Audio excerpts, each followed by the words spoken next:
Miqtë e mi, ju përshëndes nga Rruguzhina. Kemi ardhur këtu sepse kemi parë përmes pamjeve se si banorët e Rruguzhinës 7 vite pas tërmetit janë në qiell të hapur. 7 vite plagët e tërmetit në Rruguzhinë janë ende evidente. Shikoni shtëpinë e shkatruar dhe një nën që rënkon, e cila jeton i ngrys dhe i gdhin netët në këtë karakatin që nuk mund të quhet më shtëpi. Është komplet e çar nënësie. Mirë. Atë mosha nëna juva. Këtu flenën e këtu brenda fle? Keqen. Këtu fleti? Në qatë bëj, ku do shkoj? Nuk e fri? Ajo bishi u gjëmena.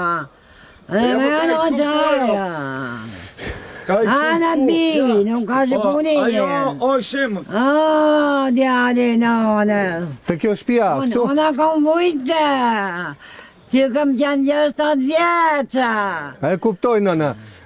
Pra kjo shtëpia e shkatruar, ë? Shikoni miq, çfarë shtëpie. Në 2026 do duhet ishin shëruar plagët e tërmetit, por jo, asgjë nuk është bërë në këto shtëpi që do t'ju tregojmë. Shikoni. Ktu ka mbaruar. Si mund të jetohet në këtë shtëpi? Zoti i ruajt këta banor. Nuk e di, dallohet qartë përmes pamjeve apo jo? Shtëpia është e hapur komplet. Ja. Tavanët kanë bë ullë. E njëjta gjë, po, mund të futemi edhe këtu, shive, tavani ka ra komplet.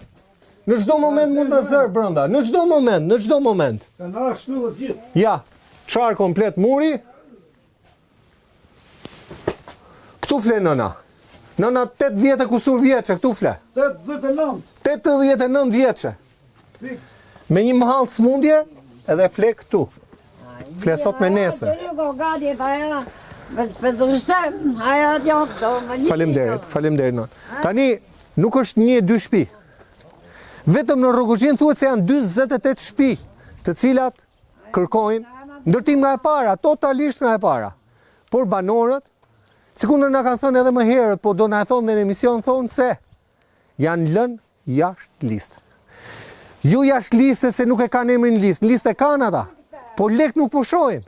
Fillim punimesh nuk po shohin. Shtëpi të rinë nuk po shohin, kanë kontratat e tyre me shtetin, po shtëpi zero. Tani, këto thashun, nga sa munda të mësoj, të tjera do i thonë banorët, sepse emisioni flet për me zërit banorëve. Banor, përshëndetje. Faleminderit.